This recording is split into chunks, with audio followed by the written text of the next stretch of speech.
Assalamualaikum warahmatullahi wabarakatuh. Selamat pagi teman-teman semua. Pertama-tama aku mau ngucapin terima kasih dulu kepada teman-teman yang udah mau meluangkan waktunya di hari Sabtu ini untuk mengikuti pelatihan kita dengan tema Kenali Dirimu, Kendalikan Emosimu. Nah, sebelum kita mulai, aku mau ngenalin dulu nih ke kalian siapa aja sih yang bakal memandu kita atau menjelaskan materi tentang pelatihan hari ini. Yang pertama ada aku sendiri, Mutiara Salsabila Haryani, sebagai moderator dan akan menjelaskan tentang emosi.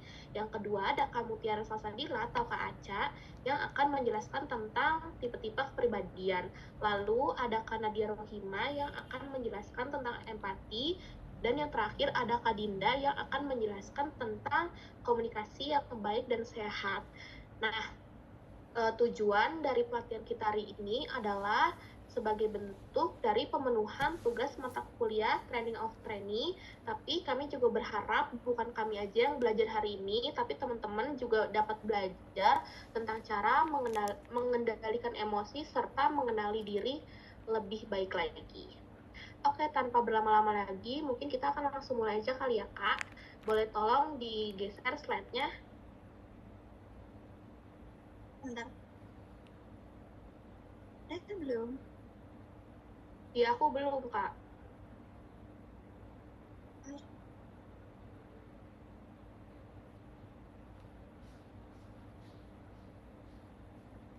Ini udah? Udah.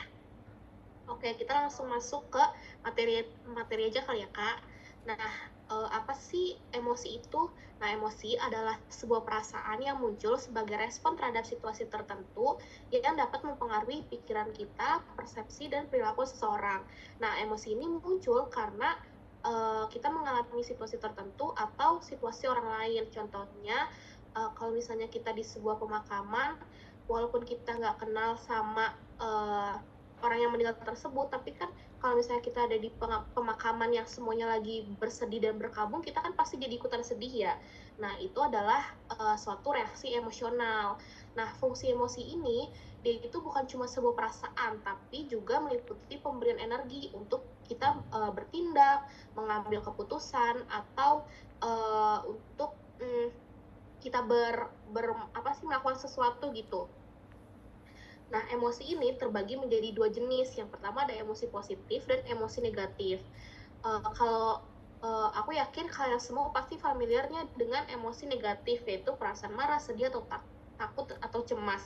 Nah, tapi emosi itu bukan hanya sebatas negatif aja loh, tapi juga ada emosi positif kayak perasaan bahagia, cinta, syukur, atau antusiasme. Nah, emosi negatif ini bukan nggak semuanya buruk karena semua emosi itu valid dan punya fungsinya masing-masing gitu. Boleh tolong di next slide, Kak?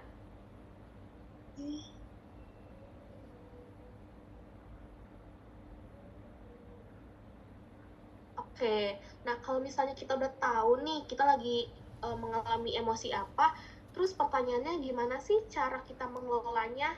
Nah, di sini aku bakal jelasin 3 teknik mengelola emosi yang mungkin bisa teman-teman pakai atau teman-teman udah pakai gitu. Nah, yang pertama itu ada napas dalam. Tarik napas dalam-dalam secara perlahan untuk menenangkan diri saat emosi mulai memuncak.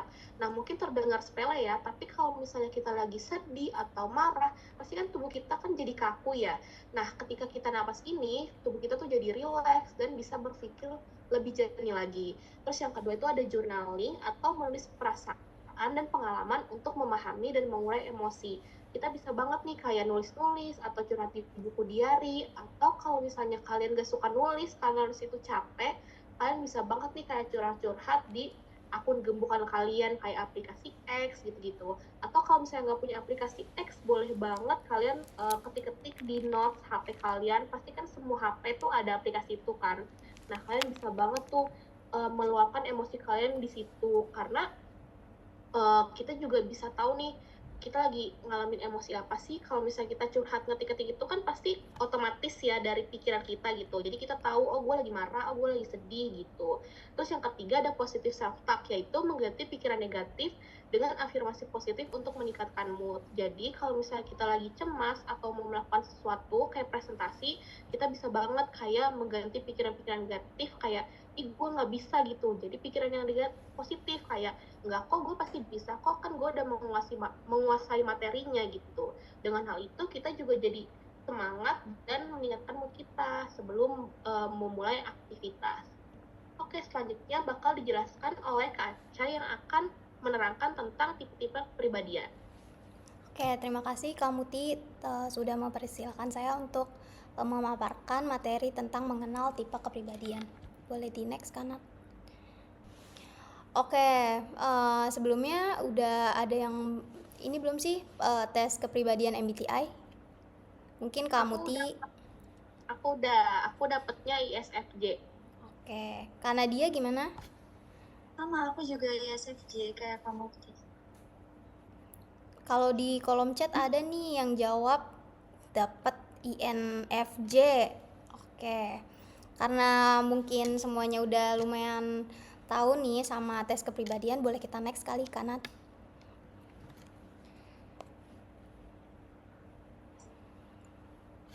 Oke, teman-teman kalian tahu nggak sih kata personality atau kepribadian itu asalnya dari kata Yunani kuno yang artinya topeng. Jadi dulu orang-orang pakai topeng waktu main teater buat nunjukin suatu karakter tertentu. Nah dari situlah muncul ide bahwa kepribadian itu adalah cara kita menampilkan diri ke orang lain. Nah pernah nggak sih kalian kalau di depan temen beda, kalau di depan keluarga beda, depan guru, depan dosen, kayak beda-beda gitu kepribadiannya. Nah itu tuh bukan berarti kita fake, cuma emang kita tuh punya topeng buat kayak nunjukin karakter di antar orang gitu, kayak ke A gini, ke B gini, itu tuh kita nggak fake, tapi emang manusia tuh emang kayak gitu. Oke, next Kak.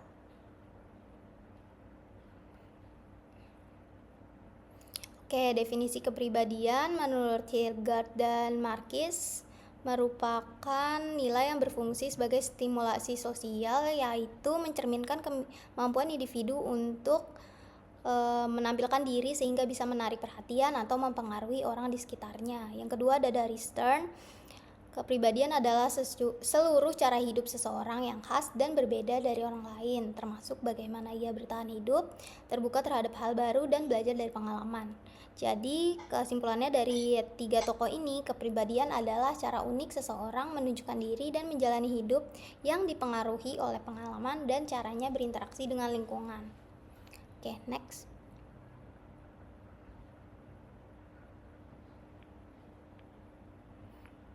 Nah, kenapa sih kita perlu mengenal kepribadian kita? Nah, teman-teman, kepribadian itu sebenarnya adalah bagian dari diri kita yang menyatukan semua hal dalam diri, mulai dari cara kita berpikir, merasa, sampai bertindak.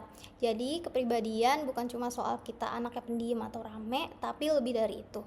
Nah, ketika kita belajar memahami kepribadian, sebenarnya kita sedang berusaha mengenal diri secara utuh.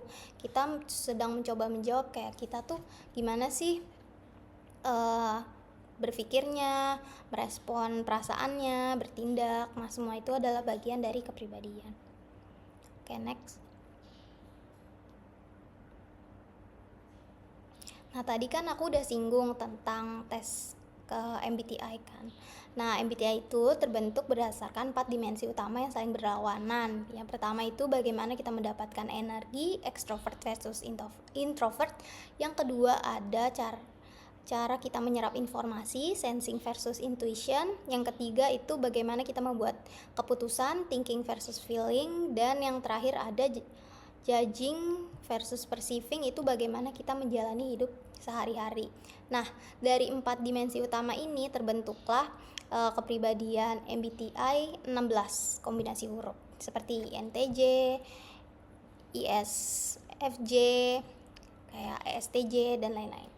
Oke, next Kak.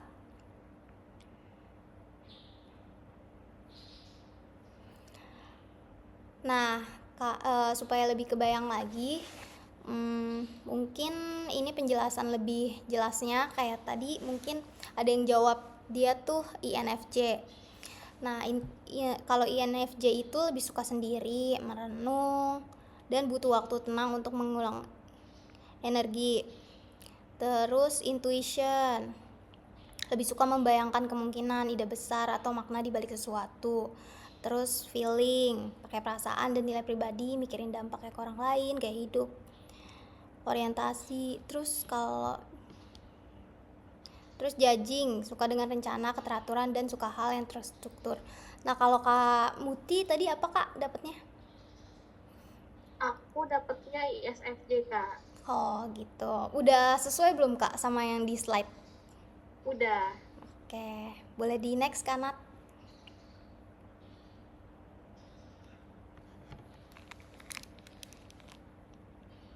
Nah, selanjutnya ini ada bagaimana kepribadian mempengaruhi cara kita merespon emosi. Kepribadian itu menentukan cara kita mengenali, mengelola, dan mengekspresikan emosi. Karena setiap orang tuh punya kepribadian yang berbeda, maka cara kita merespon perasaan pun juga sama. Misalnya, seseorang yang memiliki kepribadian tenang cenderung lebih sabar dan bisa berpikir jernih saat sedang marah. Tapi orang yang memiliki kepribadian impulsif atau mudah terbawa emosi mungkin langsung melakukan amarah dengan kata-kata kasar atau tindakan yang spontan. Nah, ini tuh selanjutnya ada meregulasi emosi berdasarkan MBTI. Kalau kamu tadi sama aku kan ISFJ. ISFJ itu kalau lagi emosi, meregulasinya dengan menenangkan diri dengan membantu orang lain. Dan juga sensitif terhadap ketegangan. Nah, ini tuh berikut ada meregulasi emosi berdasarkan MBTI yang lain sampai 16. Oke, selanjutnya kita masuk ke empati.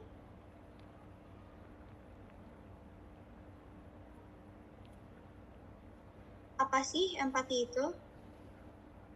Empati itu sebenarnya kemampuan kita buat merasakan dan memahami apa yang orang lain rasakan dan pikirkan.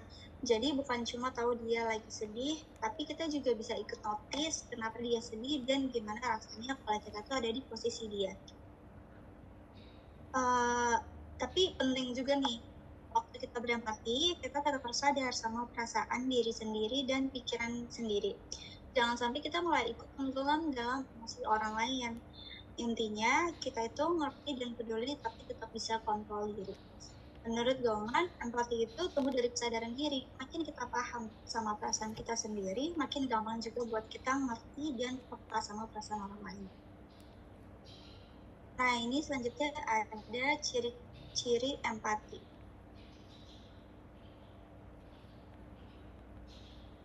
Yang pertama itu bisa ngerti dan ngerasain perasaan orang lain. Jadi kalau teman kamu cerita masalah, kamu bisa bayangin gimana rasanya jadi dia, bukan cuma dengerin tapi juga ngerasain. Yang kedua itu paham sama diri sendiri dulu. Sebelum mengerti perasaan orang lain, kita harus ngerti dulu nih sama perasaan kita sendiri, kayak introspeksi gitu. Yang ketiga itu peka sama ekspresi dan bahasa tubuh. Kadang orang tuh nggak ngomong langsung, tapi dari ekspresi atau gerak-geriknya tuh udah kelihatan. Nah, orang yang empati itu bisa nangkep nih sinyal-sinyal kayak begini. Yang keempat itu empati kelihatan dari tindakan. Gak cuma ngerasa doang, tapi juga ada tindakan nyata. Misalnya, bantuin, nenangin, atau sekedar nemenin orang yang lagi down. Yang kelima itu nggak ikut tenggelam dalam masalah orang lain. Ini penting, punya empati itu bukan berarti kita harus ikut stres juga, tapi kita harus tetap bisa bedain antara peduli dan terlalu larut. Oke, selanjutnya itu materi komunikasi efektif yang bakal dipaparkan oleh Kak Dinda.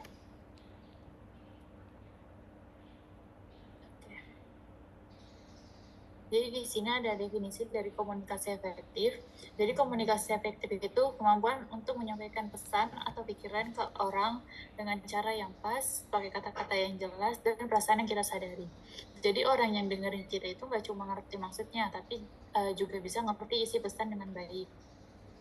Menurut beberapa ahli, komunikasi baru bisa dibilang efektif kalau orang yang dengar itu bukan cuma paham, tapi juga tergerak buat ngelakuin sesuatu sesuai dengan pesan yang kita sampaikan. Misalnya, kalau kita minta tolong itu dengan cara yang baik, jadi orang lain lebih mau membantu kita karena merasa lebih dihargai. Boleh next? Nah, di sini ada syarat-syarat untuk berkomunikasi secara efektif. Yang pertama itu menciptakan suasana yang nyaman dan menyenangkan. Jadi sebelum mulai ngomong, usahakan suasananya itu enak dulu. Misalnya dengan senyum, ramah, dan gak jutek. Atau nggak langsung ngejudge. Kalau lawan bicara udah ngerasa tenang dan aman, mereka bakal lebih terbuka buat dengerin kita. Lalu yang kedua, ada menggunakan bahasa yang sederhana dan mudah dimengerti. Jadi gunakan kata-kata yang simple, nggak ribet, dan sesuai dengan siapa yang kita ajak ngomong. Kalau ngomong sama anak kecil, kita pakai bahasa anak-anak. Nah, kalau ngomong sama teman sebaya, kita pakai bahasa yang santai aja. Jangan pakai istilah susah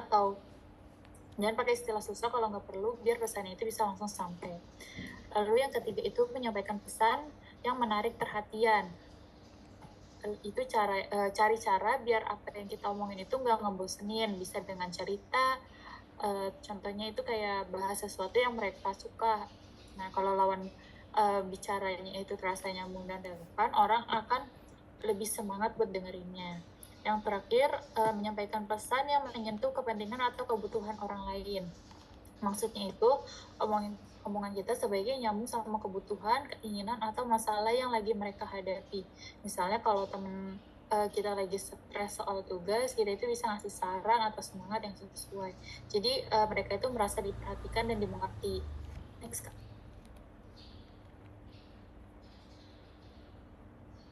Nah, di sini ada macam-macam gaya komunikasi efektif.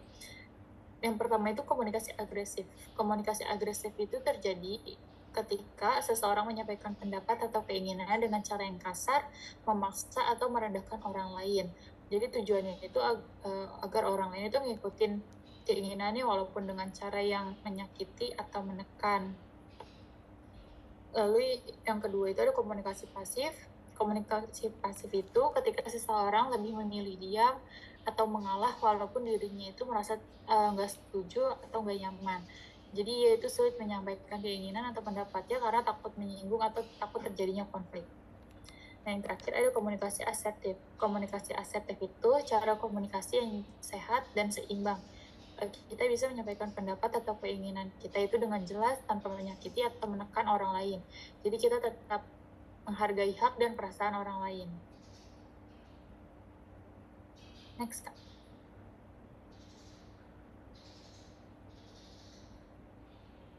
Nah, di sini ada kapan sih waktu yang tepat untuk mengungkapkan perasaan. Jadi mengungkapkan perasaan itu nggak bisa dilakuin sembarangan. Pilih waktu yang tepat agar pesan yang kita sampaikan itu bisa diterima dengan baik. Yang pertama, saat emosi udah tenang. Kalau kita masih marah, kecewa, atau sedih, biasanya kata-kata yang keluar itu bisa nyakitin. Dan yang kedua, saat suasana sedang baik untuk ngobrol. Jadi, jangan bahas perasaan saat sedang bertengkar atau terburu-buru. Jadi, cari waktu yang pas dan nyaman untuk membahas masalahnya. Lalu yang ketiga, orang yang diajak bicara itu udah siap mendengarkan. Nah, jadi kita perhatikan dulu lawan bicaranya itu kondisinya udah siap atau belum buat mendengarkan dan menerima pendapat kita. Lalu ada bagaimana cara mengungkapkan perasaan dengan baik. Jadi agar pesan kita tidak terdengar menyalahkan atau menyerang, cara yang tepat itu yang pertama gunakan kalimat yang emang fokus pada perasaan kita sendiri, bukan kesalahan orang lain. Lalu yang kedua, hindari menyalahkan. Jadi kurangi kata-kata yang menyalahkan orang lain, itu bisa membuat orang lain itu jadi lebih defensif gitu. Yang ketiga, terakhir, ada perhatikan nada suara, ekspresi wajah, dan bahasa tubuh. Jadi juga jangan cuma memperhatikan kata-kata, nada suara yang lembut, wajah yang tenang, dan tubuh yang santai itu bisa membuat orang lain itu lebih menerima pendapat kita.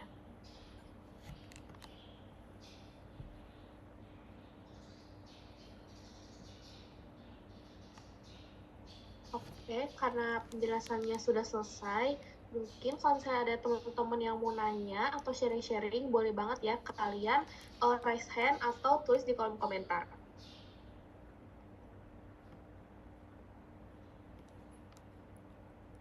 Halo Kak, saya mau nanya dong.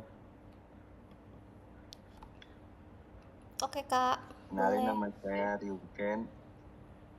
Kalau misalnya di masyarakat yang masih patriarkis dan mikir kalau nunjukin emosi itu lemah, apalagi buat cowok, apa pendidikan emosi bisa tetap jalan meski cara pikir masyarakat belum berubah? Oke, gimana Kak? Mau langsung dijawab? Boleh kali Kak, langsung aku jawab aja kali ya. Boleh. Oke. Oke, sebenarnya mungkin susah ya, apalagi kan kita di Indonesia ini patriarkinya itu masih kental banget. Kayak cowok tuh nggak boleh nangis, cowok itu nggak boleh lemah, karena kalau misalnya cowok nangis itu bakal dianggap cengeng atau lemah gitu. Nah, tapi bisa kita eh kayak mengedukasikan emosinya, asal masyarakatnya itu tuh mau berubah gitu loh, mau punya pandangan yang terbuka kalau semua gender itu ya bisa sedih, bisa marah, bisa kecewa gitu. Nah, itu bisa dimulai dari diri kita sendiri dulu, yaitu kita harus berpikiran terbuka kalau laki-laki juga boleh sedih, boleh nangis gitu. Tapi kan waktu itu kita kan ada pelatihan ya Kak di SMK, di mana mayoritas siswa-siswanya itu laki-laki. Ketika ditanya apakah laki-laki boleh sedih, apakah laki-laki boleh nangis, jawaban mereka itu adalah boleh. Nah, di situ dapat disimpulkan kalau sebenarnya untuk zaman sekarang orang-orang tuh udah aware banget soal hal-hal kayak gini, kayak kesetaraan gender kalau laki-laki itu ya boleh mengungkapkan perasaannya gitu. Jadi bisa berubah asal dari masyarakatnya dulu. Itu Kak, apakah sudah terjawab?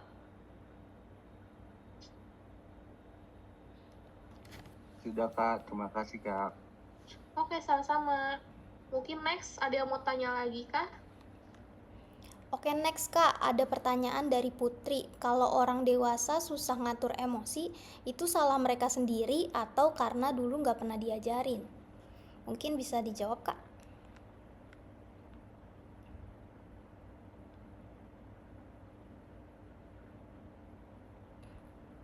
Oke, izin menjawab pertanyaan dari Kak Putri. Jadi itu nggak sepenuhnya salah mereka, karena banyak orang yang sejak kecil itu emang nggak diajarin cara ngerti dan ngatur emosinya.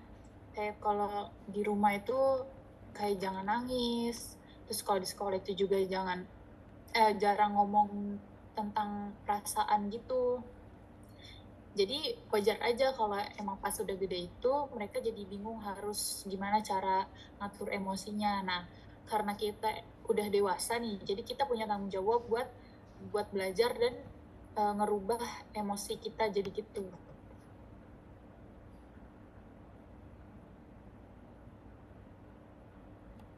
Oke, mungkin udah terjawab kali ya pertanyaan dari Kak Putri. Mungkin next Kak bisa tolong dibacain pertanyaan selanjutnya yang ada di kolom komentar. Oke, selanjutnya ada pertanyaan dari Zahra. Kita sering diajarin buat kontrol emosi, tapi gimana kalau itu malah bikin orang makin tertekan karena merasa nggak boleh marah atau sedih? Ada cara berpikir yang lebih sehat? Mungkin karena dia bisa dijawab, Kak. Oke, aku izin menjawab ya pertanyaan dari jawabannya itu memang pendekatan yang terlalu menekankan kontrol bisa berbalik menjadi represi. Akibatnya orang menyimpan emosi negatif sampai akhirnya meledak atau berubah jadi keluhan psikosomatis. Cara berpikir yang lebih sehat adalah dengan memvalidasi emosi sebagai reaksi manusia. Emosi bukan musuh, tapi sinyal yang membantu kita memahami diri. Yang penting itu bukan menekan emosi, tapi mengolahnya, menyadari, memberi nama, dan mencari cara mengekspresikannya secara sehat. Apakah sudah terjawab? Udah, Kak, di kolom komentar. Udah di komen. Oke, selanjutnya bukan pertanyaan nih, Kak, tapi sharing dari Kak Gina. Biasanya dia kalau lagi marah atau sedih suka dengerin lagu atau scroll TikTok. Mungkin kakak-kakak ada yang relate? Kamu Ti gitu? Aku aku relate sih Kak, karena kayak TikTok tuh hiburan banget bagi aku. Apalagi lihat video-video yang lucu gitu. Iya, kalau Kak Dinda gimana Ini Kak? teman-teman ada yang sama juga, ya.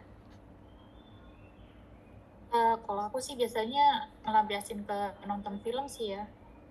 Oke, kalau aku sih lebih ke kalau marah-marah gitu aku di Twitter gembokan seperti yang udah kamu dijelasin tadi, journaling. Karena dia